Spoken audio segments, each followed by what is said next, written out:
Hey guys, it's here bringing you another video. No, welcome to the extra video of the day. I didn't know if I was going to do one or not, but then I thought, hey, a league discussion probably is just as good. Especially that we are only a couple of days away from the new season. So I'll say the extra video of the day for the next few days will either be a league discussion or we might do like one loot video on the upcoming Unranked Diamond account.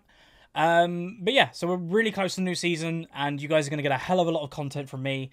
Probably 2 videos a day, every day.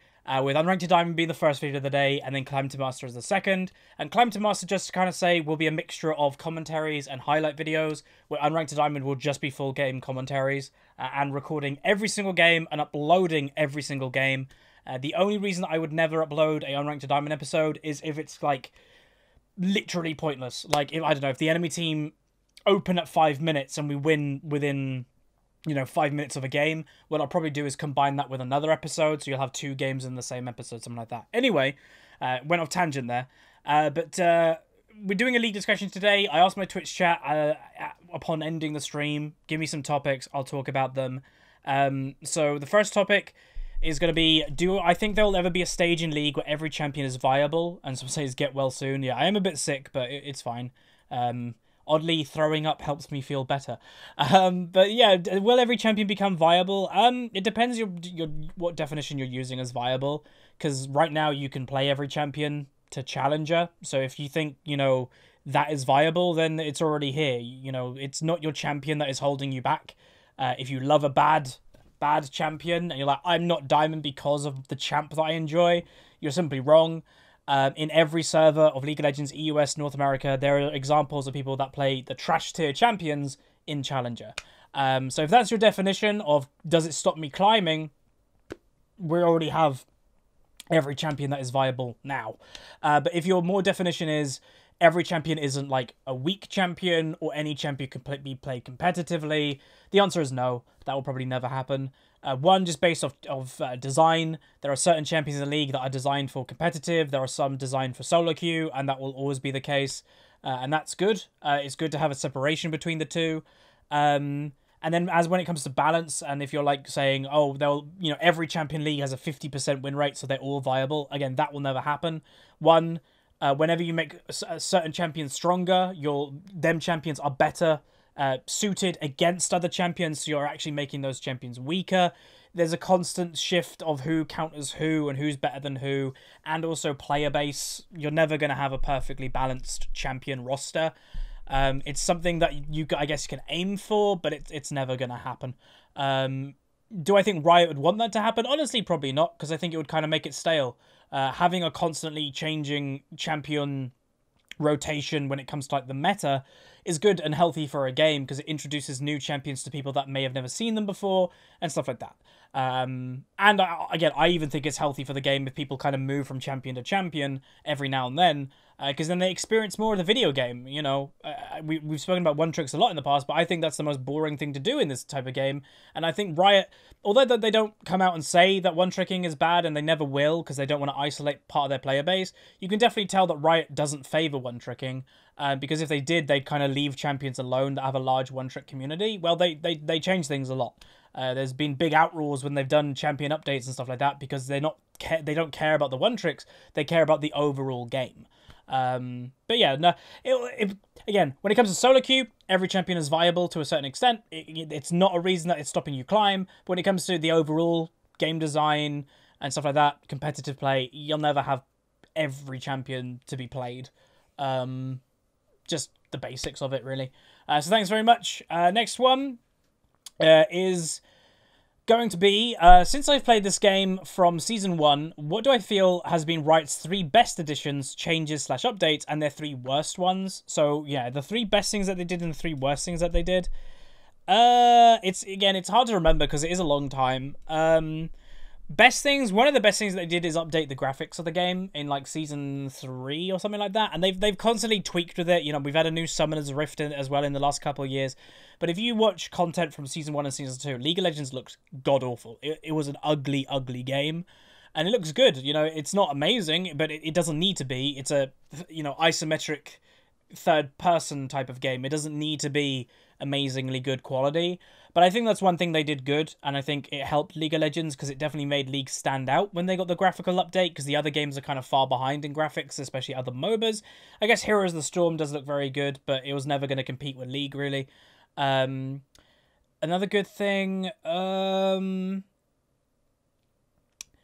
See, it's a good and a bad thing, I think. I think changing the rating system from the rating system that was in Season 1 and Season 2, I think it was overall good, what they brung into in Season 3. If you don't know what the Season 3 rating system is what we kind of have now, the different tiers. So before, you were just Diamond and then a number. So it's like, I'm Diamond with 2,000 MMR. That wasn't, like, rewarding as much as it is, I think, now, being in different tiers. A lot of people dislike that, but I actually think it's better. Again, a lot of people may remember it, or the vast majority of people didn't play back then. League used to feel so much more grindy than it does now, because you were achieving things much slower.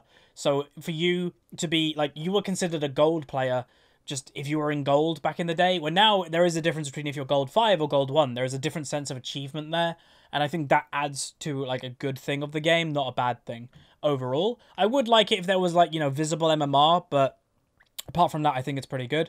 Another good thing, well, I guess it does kind of count, but it's not directly to the game, but they invested in the competitive scene a lot. I think that's a really smart move, because now, if you look at all these crazy values on the different esport teams, like, it's crazy. Like, the viewership from Worlds was insane. It's beating, like, you know, the regular sports, as it were, a lot of them anyway. So if Riot didn't go heavy into the competitive scene and it was like, nah, we just care about the video game, I don't think League would have had as much success as it does. I think the publicity it gets from competitive is great. And it's only going to grow. Like, again, if you guys haven't read articles or anything like that, each team that is in the North American LCS had to pay Riot $5 million to be in the NALCS, which is a lot of money. But then you read other articles, like TSM just got a $25 million investment. And again, if you just know general business, reading between the lines, it looks to be that they estimated TSM's value at $100 million, because the company that just bought into TSM apparently bought a quarter of the business. So if they're buying a quarter of the business at $25 million, then boom, TSM is valued at $100 million, which is insane. You know, Reggie, who was a player who basically made TSM from having an argument with Hotshot while they were both on CLG, is now got a company worth $100 million. Like, that to me is insane, and it's all because Riot invested in their competitive scene. If they didn't care, none of this would have happened. Where I think it's really cool. Like, again, it's especially, I guess, cool for me, because I literally have watched League become what it is today. Not just the video game, but also the competitive scene. That it was started, Worlds was held in, like, not someone's basement, but it was practically, like, you know, 10 people watching live with little chairs, with only a few thousand people watching the World Championship, with awful quality games, awful casters, who have now progressed to be a lot better. Like, Freak was one of the original casters in Season 1, to now hosting in massive arenas, that, you know, massive sport events, you know, fill up, and now we fill them up. Like, that's awesome. But 3 things that Riot did bad. Obviously, Season 6, we can just say that in general, I guess. Dynamic Queue was just god-awful.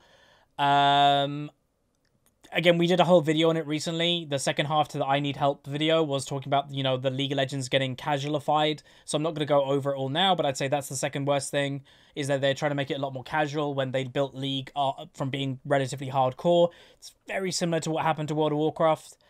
So I'm hoping that it doesn't affect League as much as it did WoW, because WoW has, like, half the player base it used to. I get it does help that League is free to play, I guess, because, you know, people are like, oh, I'm not really enjoying WoW anymore, it's too casual, I'm paying money for this. Well, League, you don't have the paying money aspect if you don't want to, it's completely free. And then the third thing,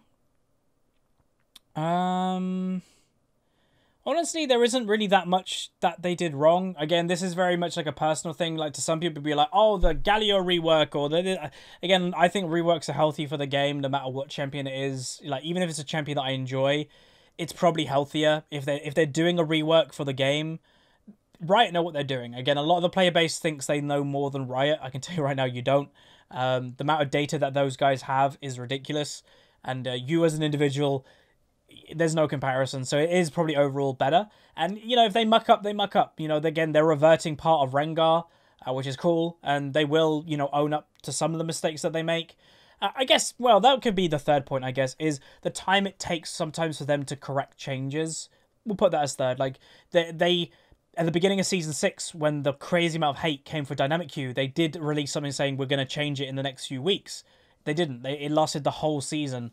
So, like, communication is something that they've been pretty bad with, but I will say they are improving with it. They have hired in the last couple of years, like, 2 or 3 people that just directly communicate with the community and put feedback to Riot. That's all they do. You guys may know one called, like, the Cactopus or something like his name is on Reddit. That's all he does. That's his whole job. So, yeah, like, that is probably my third point, but they are definitely improving on it. Next one is it healthy for the amount of patches that League have? You know, about, you know, every 2 weeks to a month we have a brand new patch that updates the game. Is that healthy?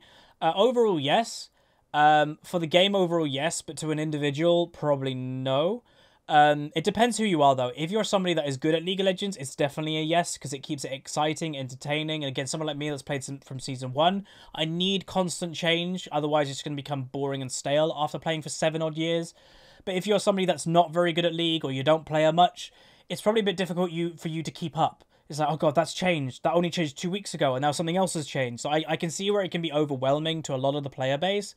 But to keep League ahead, it has to. Like, I think that's partially why League of Legends has a great success and is the biggest MOBA by like 10 times than any other MOBA, is because of how much it changes and how much it adapts and how much the different champions come in at different times. Like, that's very important, and I think that's a good thing. I do think that they potentially are going to slow down with champion releases, and I think that's fine, and they should, like, potentially, like, what I would say is in 2018, they should just come out and say there are just no new champions coming out, or maybe just one, and then the rest is just going to be complete champion reworks of champions that desperately need reworks. So, new. I think, like, me and my friend Gals are talking about this the other day. I don't think anybody would be upset if Nunu was just deleted from the game. Like, if you are someone who's like, oh no, I play Nunu, it's like, you can just play Ivan, he's just a better version. But, like, to me, Nunu is a perfect example, and probably a bigger example that they've done of any champion in League that could just do with being, like, removed and just reinvented. And keep his name Nunu, I guess, but, like, just a completely new kit. Nothing to do with his old kit whatsoever. Because, like, he just doesn't do anything. Like, his jungle role, he's just outperformed by Ivan, that they do the same thing. Support, he's outperformed in support by, like, every support. So, like, I don't know. Like, there are some champs that I do think they desperately need to rework. But overall, I think it's healthy, the amount of updates that they do. And then we're going to do one more. And it's from Puppy Sticker. Do I think that if League gets too gimmicky or childish, do I think I'll quit? Do I ever get concerned about the future of your channel since it's so heavily linked to League of Legends? It is something that I'm concerned about a bit. Do I ever think it will probably force me to quit? Maybe one day, but it depends. A lot of the changes that they make aren't purely gameplay related. They're just, like, things within the game, if that makes sense. Like how you can control your character and the movement, and that hasn't practically changed in Season 1, and that's what I love about League. That's, you know, I enjoy that. So as unless they just change that, and it's like, oh no, you can play LOL with a controller now, and, like, all that rubbish, then I probably won't quit. One thing that I will say would probably force me out more is that I mentioned it back in Dynamic Queue mode. If they try to force Dynamic Queue back on us again and saying, no, it's staying, it's Dynamic Queue only, that would definitely edge me out, because I'm just not interested in that. To me, that is just killing League of Legends competitive for ranked players. But I don't think that's anywhere near. Again, I've got a small plan in my head when it comes to, like, YouTube and that, and we are hoping to grow in 2018. But do I even see myself doing YouTube, let's say, in 3 years from now? Honestly, probably not. And do I see myself quitting League in the next 3 years? No. Hell, after I kind of, let's say, finish with being a YouTuber as my main job, I'll probably still play League. I'd probably still make a few videos, even if I have a proper job or I'm, you know, becoming a pilot. That's kind of the plan. I probably will make videos every now and then. Maybe not every day, obviously, but yeah, I probably still would. Or stream and then just upload the streams to YouTube. But nah, like, again, it would take a lot for me to quit. And all the gameplay aspects that they're doing, again, they're annoying to me, but they won't really force me to quit. The biggest thing that will force me is if I feel League is not competitive anymore, and solo queue is why I play League. And Clash mode is even going to help that more. Clash mode is even more competitive than solo queue. So as long as they leave solo queue alone, they get Clash mode in, and I can play that every weekend or every other weekend, then I'll be okay. But if they force dynamic queue as the main queue again and go, it's, you know, we're holding our ground this time, which I'm going to be honest, I don't think they're going to do. They lost a lot of players in Season 6 because of what they did. And a couple people got fired. So yeah, like, I think we'll be okay. But anyway, that's going to be it. I hope you guys enjoyed the extra video. Again, tomorrow will either be another League discussion or it'll be a loot video. Because again, we're very close to the new season, and you're going to have a lot of gameplay videos soon. So thought we'd just do a couple relaxing days of the second video because it's going to get crazy. Again, just a reminder, on the 16th of January, the upload time is changing. The first video of the day will be 6 PM UK time. Second video of the day will be midnight UK time. So you have to adjust that to where you are. It's a lot better for Americans and even British people. Like, it's just better for everybody. Because 6 PM UK time, well, people are off work and school. 6 PM American time, well, it's midday, so it's lunchtime or you've woken up. Well, right now, I think my average upload time to the average person in America is like 4 AM. And the largest portion of my audience is American, and 4 AM is not a good time to upload for those people. So, yeah, hopefully you guys will be okay with that. So hopefully, you know, people will remember, and it's not like a catastrophic drop in views because people are just like, where's the video? And they just don't realize. But yeah, Unranked Dime will be starting Tuesday. Again, one benefit that it does have, it's less stress on me. If I can't record a video on the day, well, it means I can record like a video in advance. It means I can record a video and upload it on the same day because it gives me time to do that. Where right now, if I'm like, oh god, I don't have a video for tomorrow, I don't have time to do it because I wake up like at the time of videos getting released normally. But that's going to be it. I hope you guys enjoyed. If you've got any more discussion topics, put them in the comments. Again, I'm probably going to do 1 or 2 more episodes of this in the next couple of days, and I need more topics. So put them down below, like the video, subscribe. See you guys next time.